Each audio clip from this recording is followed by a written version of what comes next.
What's up, everyone? Welcome to This Day in Philly Sports History for December 8th, 2022. No big Philly signings last night, and that's okay. We're still processing what's going on, what happened this week. And I wanted to address one thing I'm seeing a lot of because Bogarts went to San Diego, and it was a very similar contract, is a lot of people are complaining about these guaranteed long extended contracts that takes these guys into their 39, 40, 41 years.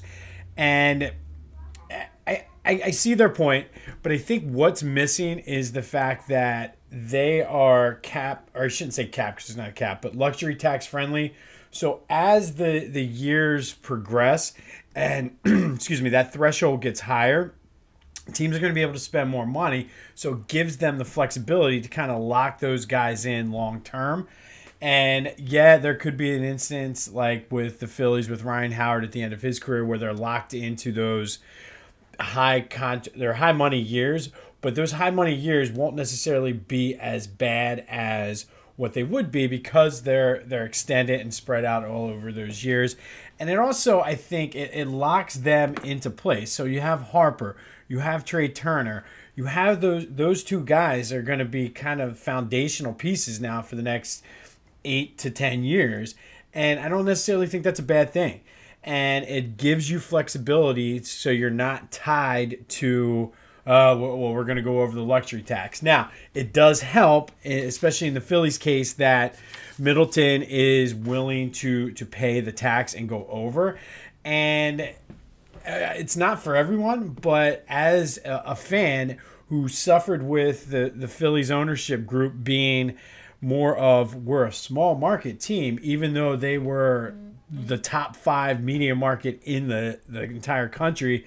And I don't know where the latest census is, whether they are still 5 or they dropped to 6. But either way, you're not a small market town. So you spend the money. And I feel as a fan, if I see the ownership is going out and they're spending that money and they're having to pay that dollar for dollar or whatever the MLB does for that luxury tax, they're going to make that money back because the more quality of a product you put on the field, the more money you're ultimately going to make. So it's worth it. And that's why I don't get where some of these small market clubs come from because, and I don't know how this turned into an economics lesson. This is going to be a short episode today, but I don't see where they're coming from. To me, if your product is quality, people are going to pay for it.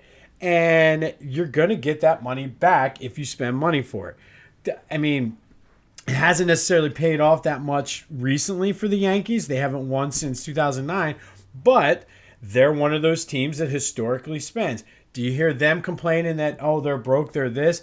Yes, they're in a bigger market, but I mean, look at the Cardinals. The Cardinals are able to be competitive, it seems like, every year. Like, you never really see a Cardinals team coming in last place winning 60 games.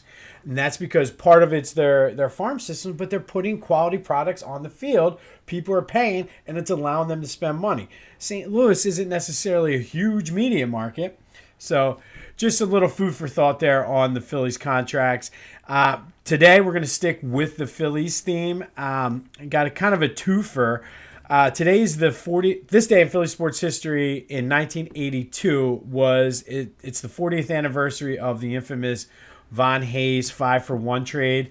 The Phillies traded George Vukovich, Manny Trio, Jay Baller, Jerry Willard, and Julio Franco to Cleveland for Von Hayes. If you want more on that was our topic this week on Back to the Future.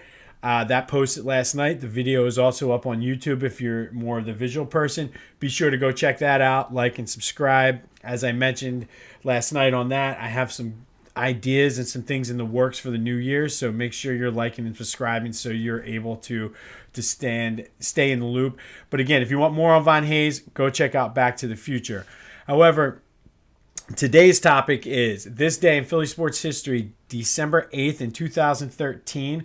Roy Halladay officially retired after 16 seasons in the major leagues. He signed a one-day contract, went back up to Toronto to announce his retirement.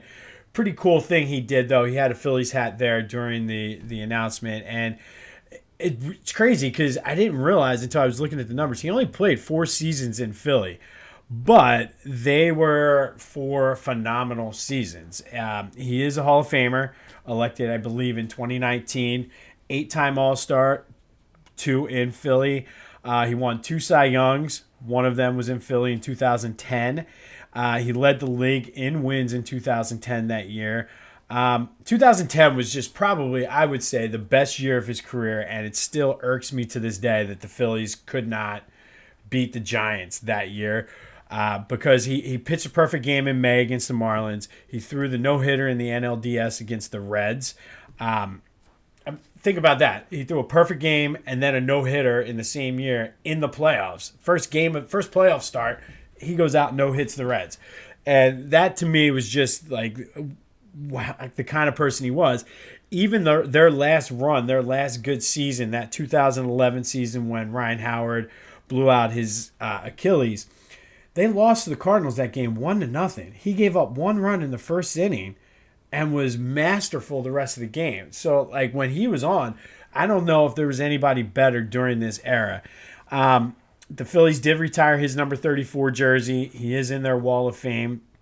But just some numbers, and he was almost the last of the dying breed, and I don't know if you're going to see many more pitchers put up numbers like this, but he had 203 wins, 3.38 career ERA, 2,117 strikeouts.